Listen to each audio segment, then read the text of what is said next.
Sam made a couple of music videos, Mississippi Queen and Wild Thing, featuring Jessica Hahn. Kennison married his longtime girlfriend, Malika Suri, in Las Vegas only 6 days before his death.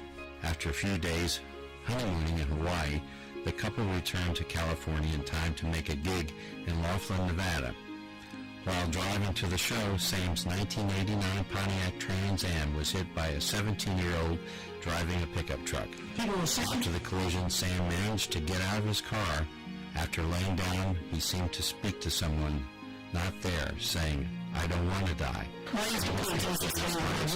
Answering, "But why?"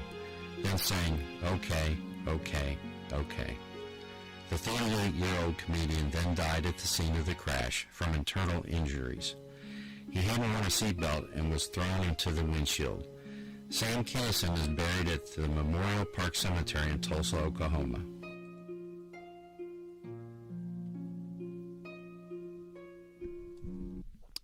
There he goes, Sam Kennison. One of the greats, man. He was a groundbreaker, man. Seriously. What do you guys think before we move on? We'll move on in a second, but I got something here too. I don't know if you guys have ever heard Sam Kennison actually preaching. He was a preacher. And I don't know if anybody, ever heard it, but I have the piece here. I'm going to play it when he's preaching in 1975 as a preacher. What about you, Rio? Have you heard Sam preach? I have not heard Sam preach. No? I've heard him get excited like a preacher, but I don't think I've ever actually heard him preach. Well, it's actually, he was a good preacher, man. I mean, he was a good preacher and a fantastic comedian, and what a stage presence. And a lot of times, it takes a lot of good stage presence to be a preacher. You got to capture the imagination of the flock, in a sense, don't you?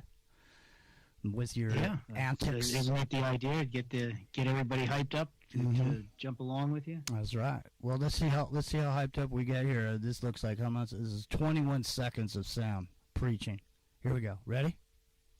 I used to preach. I used to study the Bible. It was a pretty fascinating book. Woo! I've done it, brother. I've done it. I've screamed at God at the top of my lungs because that's how much I believe in Him. Amen. That's how personal I feel like my relationship is. If I can't be myself with the Father, then I'm going to stop preaching this gospel. Well, see? He's a powerful... See that? I mean, there you go. Well, what are you going to do? He starts yelling. I mean, no matter what he's yelling, you're paying attention.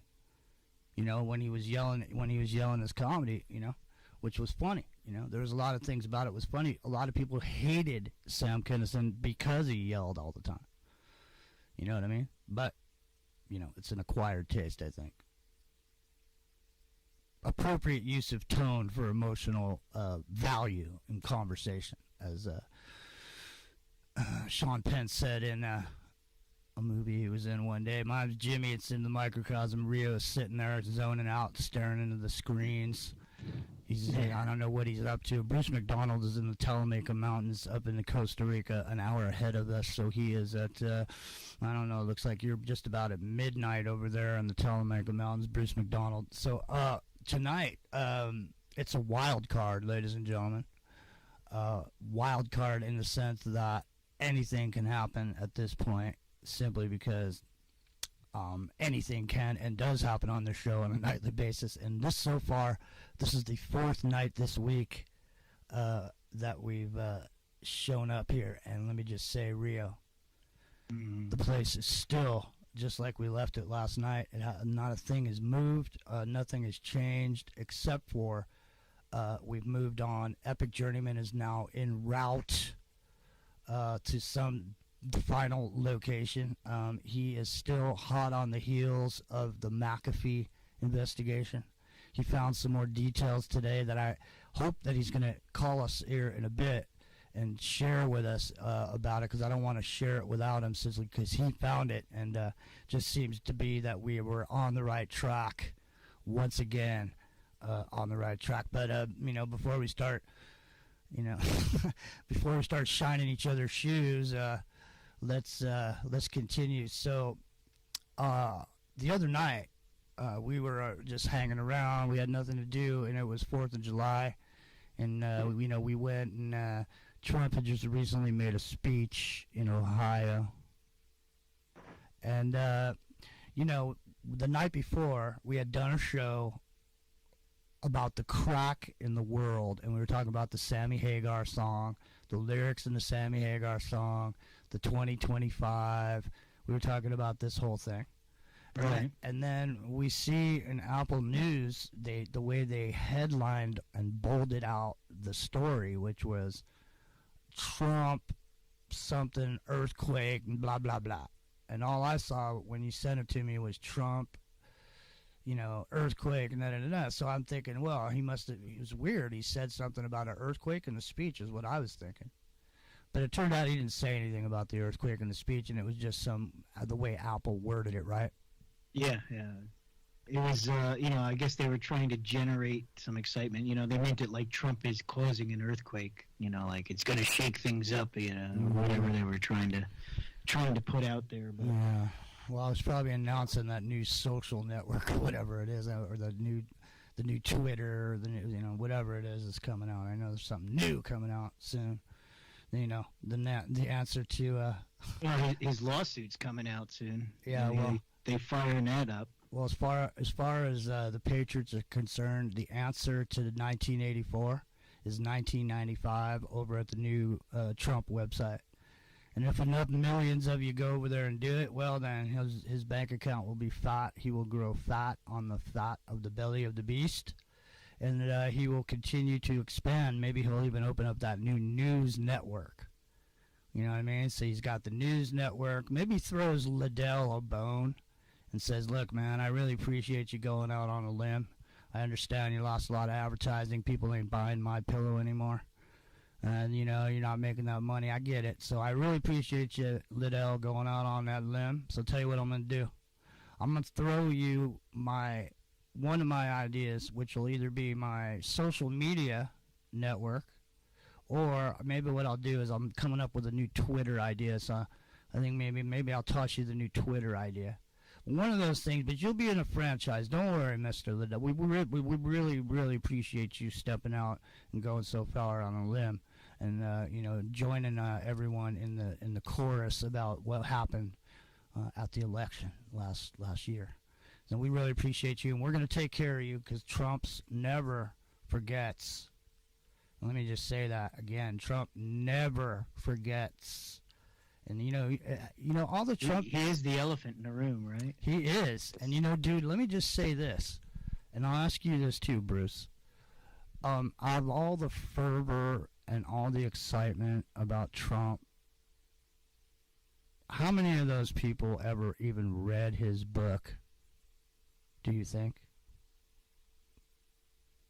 Art of the Deal? Mm-hmm. I think it had pretty good sales, actually. I mean, how many millions? Trump was,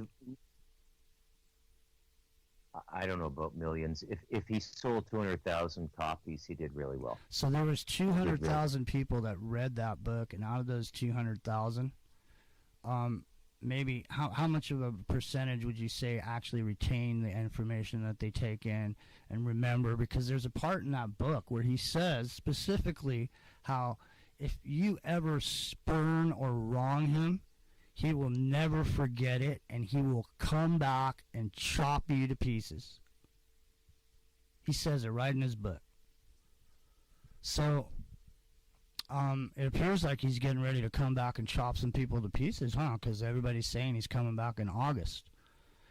It reminds me of this con that used to happen a long time ago. You ever heard about this con with the It's Coming? Have you ever heard of it? Either one of you? The con, It's Coming? No? Okay, well, let me just, I'll try to break it down as fast as I can, just not to bore anybody. But here, there's a freeway in Chicago, and there's a turn on that freeway. There's always traffic there, and so when you're stuck in traffic, there's a billboard right there. Okay, so the guy bought a billboard and he put up there, "It's coming," and he left it up there for a while, and then he put, "It's coming soon." Okay, he left it there for a while, and then he put, "It's almost here. Tickets available now. Call your Ticketmaster." You know? So people are starting to wonder, what the hell is it? I don't know. Man, did you see that billboard? Yeah, man, I saw it. It's almost here, dude. Did you get your ticket? Yeah. I got my ticket. Yeah, I heard it's all sold out. Oh, okay. So now it's the big night. The billboard's gone. It's all sold out. It's all sold out all the way back to the balcony, Bruce. There's not a single seat left in that. It's standing room only. And the curtain opens. It's a big sign, and it says, "It's gone." It's gone, Bruce.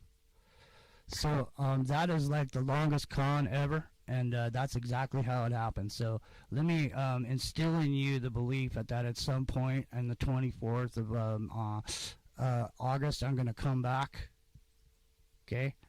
Announced that I'm going to come back, but hey, man, when I say come back, what I mean is I'm going to be back with my new news network, Trump News Network, TNN. That's right. And maybe we'll even have like a more, say, modernized character in a seat of position of Walter Cronkite's type power, where he would be glad to sit at the right hand of the beast.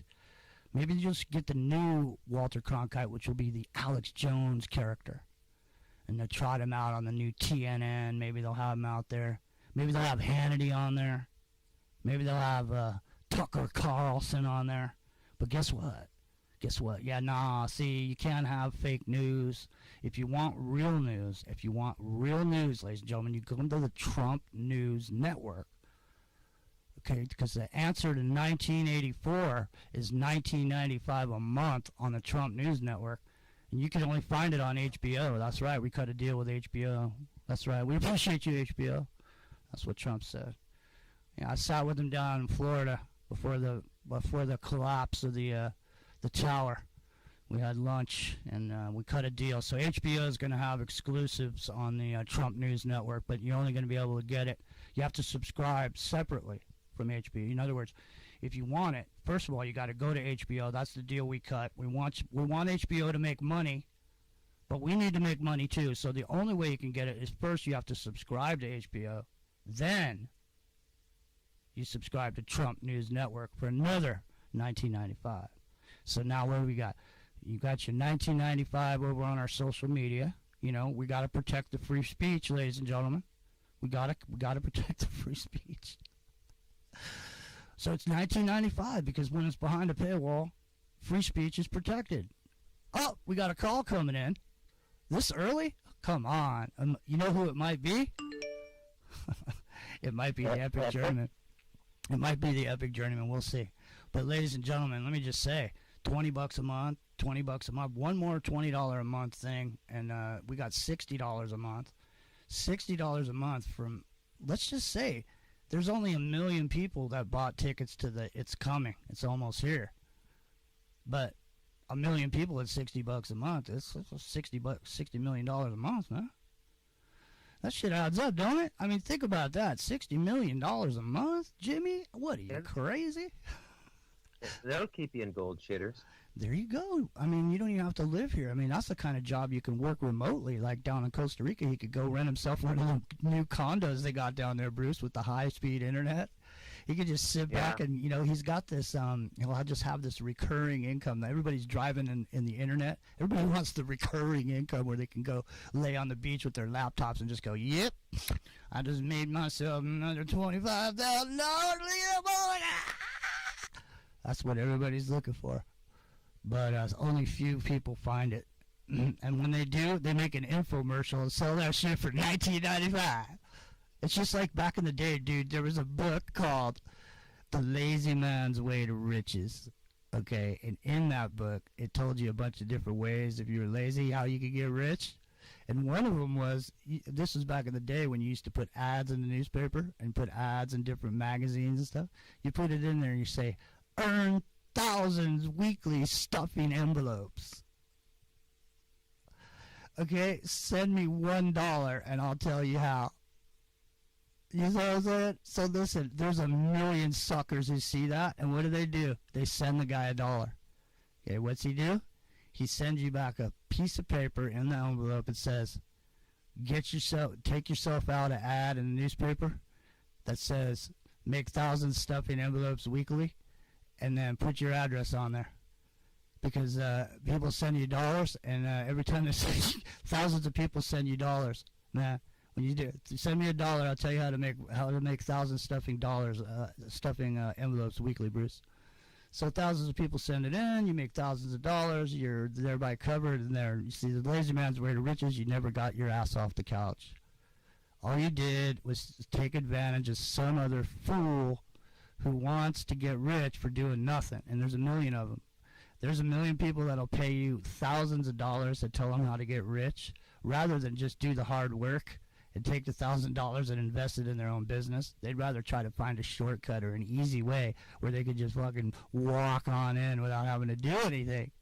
And that's why when you're a con artist, the world is your oyster, because everybody fucking wants something for nothing. Yeah, you know what I'm saying? And listen, There's plenty of people, man, they're looking for buying signals. That's all they're looking for. You're looking about to buy something, and they want to be the one to sell it to you. And that is called the behavior modification complex, and that is run right here at the Silicon Valley with Google and all these other people, and we talk about that quite a bit. And I'm not going to bore you all with any talk about all that. But Rock and Rio, there was some interesting backwards talking going on in that Ohio speech, and I know we did it organic. You didn't write it down; it was just going by, and you were picking it out as it went. But there was quite a bit of stuff in there that I thought was pretty illuminating, as it were, as far as the Trump character. Were you able to dig any of that up or bring it back, or any of that? I could bring it up in moments. I was just listening to our boy Tucker here. Yeah. And he's a dirty birdie too. He is. You want to take a swipe at Tucker before maybe we should save that Trump for one full chunk tomorrow night on its normal spot of the perverse circus. And maybe we should just take a swipe at Tucker now, because I have some other audio here from Tucker running forward that it's bad enough in forward. So, hey, who's on the line? Who joined us? Is that you, Epic Journeyman? I hate to disappoint you. I'm not as brilliant or entertaining. I'm just, who's your daddy? Hey, who's your daddy? What's up? I'm calling in because I can't get the YouTube feeds for some reason. So okay, well, try it now. Try it now. I think we're good over there now. If we're not, I don't know. It sounds like we are, or it looks like we are. I'm not seeing it either. No? Well, I restarted it. Anyways, irrespective of that, you're on the phone now. So just hang on the line. Who's your daddy? I'm glad you're here. Just stand by. I'll figure out what's going on with YouTube. But in the meantime, while I'm doing that, Epic, Epic's not here. While I'm doing that, Rio, why don't you and Bruce jump in here and let me figure out what's going on YouTube, and then I'll be back in a few minutes here. What's the deal on Tucker? What's he talking? What's he saying? What's he up to, that scamper? Sounds like paragon of freedom. Mm-hmm. He the clip I got was him talking about what a buffoon